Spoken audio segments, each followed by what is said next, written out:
5 মার্কসের যে কোয়েশ্চেন্সগুলো রয়েছে, যেগুলো আসতে চলেছে সেকেন্ড সামেটিভ পরীক্ষায়, সেগুলো নিয়ে আলোচনা করছি।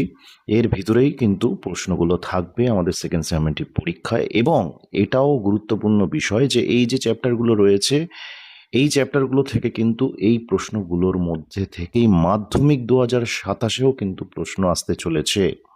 তাই খুব গুরুত্বপূর্ণ হতে চলেছে এই ভিডিওটি, তাই শেষ পর্যন্ত দেখব এবং প্রত্যেকটা প্রশ্ন যেগুলো চ্যাপ্টার ওয়াইজ নেওয়া হয়েছে সেই প্রশ্নগুলো কিন্তু অবশ্যই আমরা আমাদের সুবিধার জন্য তুলে নেব। তো প্রথমে আমি বায়ুমণ্ডল চ্যাপ্টারতে যাচ্ছি। বায়ুমণ্ডল চ্যাপ্টারে যে প্রশ্নটা খুব গুরুত্বপূর্ণ হতে চলেছে যে চিত্রসহ বিভিন্ন প্রকার বৃষ্টিপাত আলোচনা করো। আম, এবং এর ভেতরে আমরা 3টে বৃষ্টিপাত আছে জানি আমরা, সেটা 3 মার্কসেও আসতে পারে, 5 মার্কসেও আসতে পারে। পরিচলন বৃষ্টিপাত, শৈলোৎক্ষেপ বৃষ্টিপাত, ঘূর্ণ বৃষ্টিপাত। এর মধ্যে শৈলোৎক্ষেপ বৃষ্টিপাতটা গুরুত্বপূর্ণ এবছর, কারণ পরিচলন বৃষ্টিপাত গত বছর এসেছে। মৌসুমী বায়ু আর ভূমধ্যসাগরীয় জলবায়ুর বৈশিষ্ট্য, এটা খুব গুরুত্বপূর্ণ হতে চলেছে। এই বৃষ্টিপাতের থেকেও খুব গুরুত্বপূর্ণ হতে চলেছে মৌসুমী আর ভূমধ্যসাগরীয় জলবায়ুর বৈশিষ্ট্য, বা এদের পার্থক্য দিতে পারে, এর সাথে নিরক্ষীয় জলবায়ুটাও দিতে পারে। এটা খুব গুরুত্বপূর্ণ হতে চলেছে। এরপরে আরও একটা যে গুরুত্বপূর্ণ কোয়েশ্চেন আমরা দেখছি যে উষ্ণতার তারতম্য এর কারণে বায়ুমণ্ডলের স্তর বিন্যাস। উষ্ণতার তারতম্যের কারণে বায়ুমণ্ডলের স্তর বিন্যাস, এটা গুরুত্বপূর্ণ প্রশ্ন এবং 5 স্টার দেওয়া রয়েছে, অর্থাৎ এটা খুবই গুরুত্বপূর্ণ। আমরা জানি যে বায়ুমণ্ডলের স্তর বিন্যাস দুভাবে হয়, একটা উপাদানের তারতম্য অনুসারে আর একটা উষ্ণতার তারতম্য অনুসারে। তো উষ্ণতার তারতম্য অনুসারে আমরা জানি ট্রোপোস্ফিয়ার, আমরা জানি স্ট্র্যাটোস্ফিয়ার, আমরা জানি মেসোস্ফিয়ার, আইনোস্ফিয়ার, থার্মোস্ফিয়ার, এই যে স্তরগুলো রয়েছে, এক্সোস্ফিয়ার, ম্যাগনেটোস্ফিয়ার। আমরা কিন্তু এই পরীক্ষায় উল্লেখ করে দিতে পারে যে যে কোনো দুটো স্তর সম্পর্কে আলোচনা করো চিত্রসহ, বা 3টে স্তর, বা বলতে নাও পারে তখন 5টা স্তর সম্পর্কে কিন্তু খুব সুন্দরভাবে ডায়াগ্রাম ইউজ করে লিখতে হবে, এবং এটা খুব গুরুত্বপূর্ণ কোয়েশ্চেন হতে চলেছে এবছর সেকেন্ড সামেটিভ এক্সাম প্লাস মাধ্যমিক 2027-এ যারা পরীক্ষা দেবে তাদের জন্য মাধ্যমিকে আসার চান্স রয়েছে এই প্রশ্নটা। এরপর যে গুরুত্বপূর্ণ প্রশ্নটা আসতে চলেছে সেটা হচ্ছে নিয়ত বায়ু। নিয়ত বায়ুর সাথে বায়ুর চাপের যে সম্পর্ক, নিয়ত বায়ুর সাথে বায়ু চাপের যে সম্পর্ক, সেটা আলোচনা করতে হবে। নিয়ত বায়ু ওরিয়েন্টেড এই কোয়েশ্চেনটা আসেনি এর আগের বছরে, তো এখান থেকে প্রশ্ন আসার চান্স কিন্তু খুব রয়েছে। নিয়ত বায়ুর উৎপত্তি এবং বায়ুচাপ বলয়গুলির উৎপত্তি ব্যাখ্যা করো চিত্রসহ। আমরা জানি যে 7টা চাপ বলয় আছে: নিরক্ষীয় নিম্নচাপ বলয়, কর্কটীয় মকরীয় উচ্চচাপ বলয়, ক্রান্তীয় যে অঞ্চলগুলো, তারপরে আমরা নাতিশীতোষ্ণ অঞ্চলের দিকে যদি যাই উপক্রান্তীয় যে নিম্নচাপ বলয়, অর্থাৎ যেটা বলা হচ্ছে মেরুবৃত্ত প্রদেশীয় নিম্নচাপ বলয়, এবং আমরা যেটা যাচ্ছি তারপরে মেরু উচ্চচাপ। টোটাল যে 7টা চাপ বলয় সম্পর্কে, তাদের উৎপত্তি সম্পর্কে জেনে রাখতে হবে, এবং এই চাপ বলয়গুলোর উপর নির্ভর করেই কিন্তু নিয়ত বায়ুগুলো প্রবাহিত হয়। যে নিয়ত বায়ুগুলো, আমাদের চ্যানেলে কিন্তু ভিডিওগুলো রয়েছে, যে বায়ুচাপ বলয়ের উৎপত্তির ভিডিও রয়েছে, নিয়ত বায়ুর উৎপত্তির ভিডিও রয়েছে। ওটা জেনে রাখলে বা একবার দেখে নিলে আশা করি নিজে থেকে বানিয়েই লিখতে পারবে, মানে একদম কনসেপ্ট পুরো ক্লিয়ার করে দেওয়া আছে। বায়ুর চাপ বলয়গুলির উৎপত্তি এবং নিয়ত বায়ু, এটা থেকে কোয়েশ্চেন আসার চান্স কিন্তু প্রচুর পরিমাণে রয়েছে এবছর মাধ্যমিক পরীক্ষায়। তারপর আরও একটা 5 স্টার যে কোয়েশ্চেন, যে বায়ু চাপের তারতম্যের কারণ, এটা কিন্তু খুব ইম্পর্ট্যান্ট কোয়েশ্চেন, যে বায়ু চাপের তারতম্যের কারণ কী আছে। সেখানে জলীয় বাষ্পের উপর নির্ভর করে পার্থক্য হতে পারে। তারপর বায়ু চাপের তারতম্যের মধ্যে উষ্ণতা হতে পারে। তারপর কোরিওলিস বল, পৃথিবীর আবর্তন গতি, স্থলভাগ জলভাগের বন্টন, সমস্ত বিভিন্ন কারণ রয়েছে। সেখানে ডায়াগ্রাম ইউজ করে করতে হবে এবং সুন্দরভাবে কিন্তু রেডি করতে হবে এই কোয়েশ্চেনটা, যে বায়ু চাপের তারতম্যের কারণ, বায়ুর উষ্ণতার তারতম্যের কারণ। এই যে উষ্ণতার তারতম্যের কারণ এখানে আমরা দিয়েছি, উষ্ণতার তারতম্যের কারণ, এটা হচ্ছে বায়ু চাপের তারতম্যের কারণ। এটা খুব গুরুত্বপূর্ণ কোয়েশ্চেন, উষ্ণতার তারতম্যের কারণ এবং বায়ু চাপের তারতম্যের কারণের মধ্যে একটা আসতেই পারে কিন্তু বায়ুমণ্ডল থেকে। তাহলে এই দুটোর মধ্যে একটা আসার চান্স কিন্তু খুব বেশি, বায়ুমণ্ডলের উষ্ণতা এবং চাপের তারতম্যের কারণ। এরপরে আসছে ওজোন স্তরের বিনাশ এবং ফলাফল। ওজোন স্তর কেন বিনাশ হয় এবং তার ফলাফল কি, এটা 3 মার্কসের জন্য আসতে পারে এবং 5 মার্কসে দেওয়ার চান্স আছে। কিন্তু খুব গুরুত্বপূর্ণ হচ্ছে 2 আর 4, মানে অর্থাৎ উষ্ণতার তারতম্য আর বায়ুর চাপের তারতম্য, এটা খুব গুরুত্বপূর্ণ হতে চলেছে। এবং নিয়ত বায়ু, এই যে চাপ বলয়, এই তিনটের উপরে কিন্তু একটু বেশি জোর দিও, এটা মাথায় রেখো। বায়ুমণ্ডল থেকে কিন্তু আর বেশি পড়তে হবে না, বড় কোয়েশ্চেন 5 মার্কস, এই কটাই ভালো করে পড়ো। তারপর আমরা আসছি হচ্ছে বাড়িমণ্ডল। বাড়িমণ্ডল থেকে খুব গুরুত্বপূর্ণ কোয়েশ্চেন যে দুটো আমরা আলোচনা করছি, একটা হচ্ছে জোয়ার ভাটার কারণ। এটা কিন্তু 90% আমি দিয়ে দেবো যে মাধ্যমিকে চলে এসছে, 2027-এ আসবেই এই কোয়েশ্চেনটা, জোয়ার ভাটার কারণ। জোয়ার ভাটার কারণ কিন্তু চলে এসছে মাধ্যমিক 2027, রেডি থাকো। এই কোয়েশ্চেনটাকে খুব সুন্দরভাবে এখন থেকে কিন্তু সাজিয়ে লেখা প্র্যাকটিস করো, কোন কোন পয়েন্ট দেবে, কোন কোন ছবি আঁকবে, খুব সুন্দরভাবে কিন্তু এটাকে রেডি করো। জোয়ার ভাটার কারণ কিন্তু পরীক্ষায় আসবে, এবং এর ফলাফলটা একটু জেনে রেখো।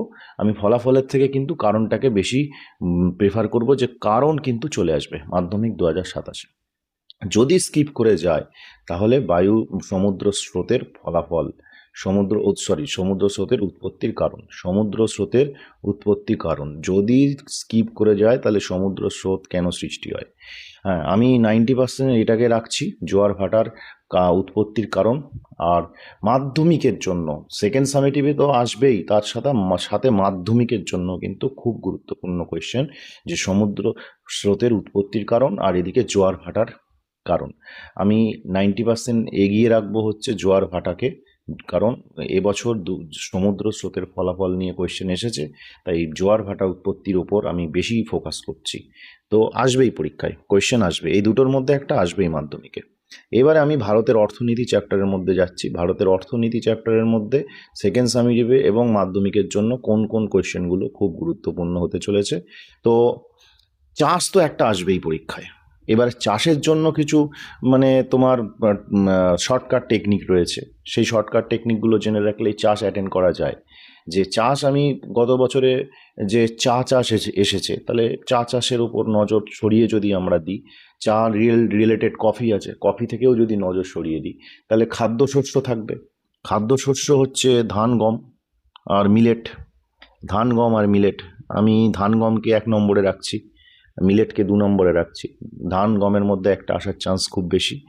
এবার কার্পাস, ইক্ষু এরা বেশ কয়েক বছর মানে মানে আগের বছর আসেনি, তার আগের বছরও আসেনি, তাহলে কার্পাস ইক্ষু আমি 1 নম্বরে রাখবো।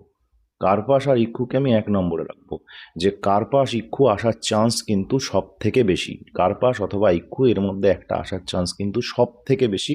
তাহলে সবার আগে কিন্তু কার্পাস ইক্ষুকে রেডি করে রেখো। চাষের মধ্যে থেকে সবার আগে কার্পাস আর ইক্ষুকে রেডি করে রাখবে।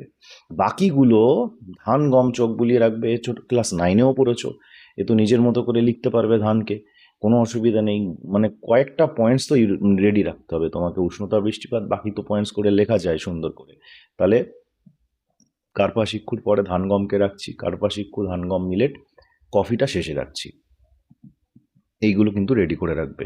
একটা আসবেই মাধ্যমিকে, পরীক্ষা সেকেন্ড সামিটে তো এসে বসে আছে, আর মাধ্যমিকে তো আসবেই এখান থেকে একটা কোয়েশ্চেন। তাহলে আমি কেন অ্যাডভান্স রেডি রাখবো না এখান থেকে? তাহলে সব থেকে ভালোভাবে কোনটা রেডি রাখবে? কার্পাস আর ইক্ষুকে সব থেকে ভালোভাবে রেডি করবে, কার্পাস আর ইক্ষুকে। তারপর সেকেন্ড ফেজে রাখবে হচ্ছে ধান, গম, মিলেটকে, শেষে রাখবে কফিকে। আসবেই যেহেতু, তাহলে এখান থেকে কিন্তু নিজের মতো একটা প্ল্যানিং করো, একটা ছক চার্ট রেডি করো, সেখানে পয়েন্টসগুলোকে লিখে রাখো।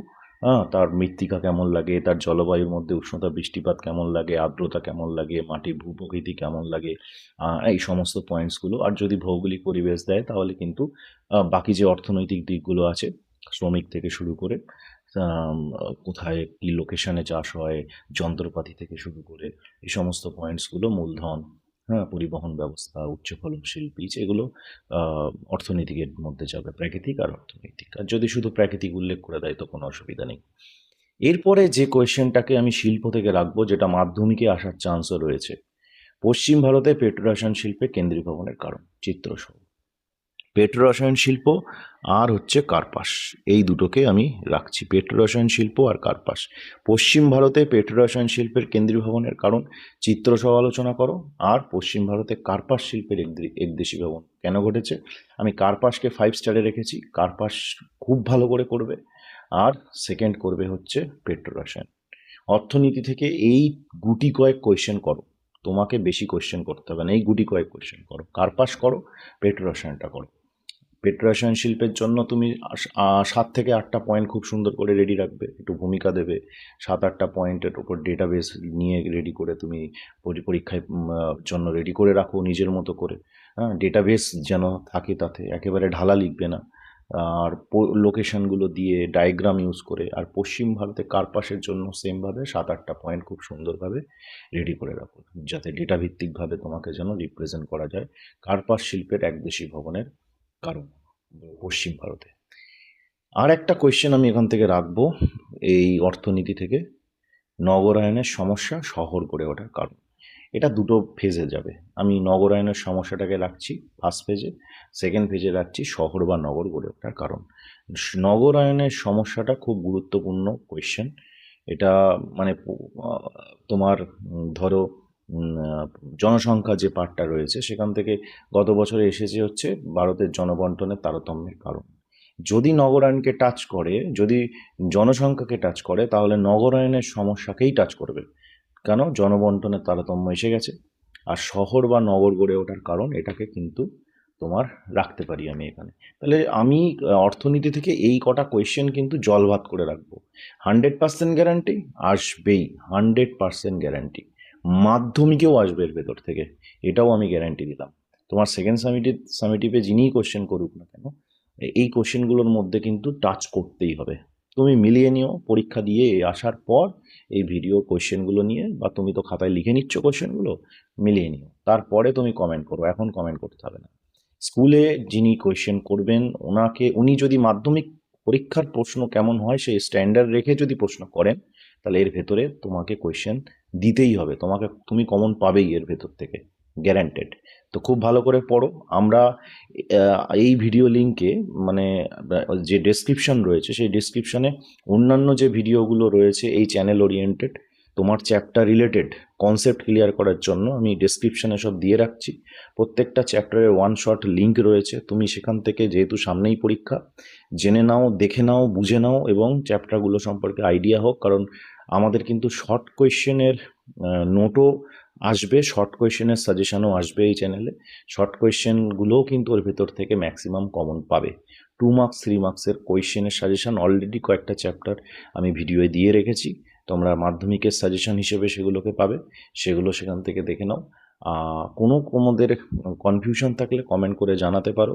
কোনো ক্লাস যদি তুমি চাও যে এই ক্লাসটা, এই চ্যাপ্টারের ওপর একটা ভিডিও করলে বা ক্লাস নিলে স্যার আমাদের খুব উপকার হয়, তোমরা কমেন্ট করে জানাতে পারো। ভালো করে পড়ো, এবং সেকেন্ড সামিটিভে যত সুন্দর করে পড়বে তার উপর ডিপেন্ড করছে টেস্ট পরীক্ষার রেজাল্টটা ভালো হবে। ভালো থেকো।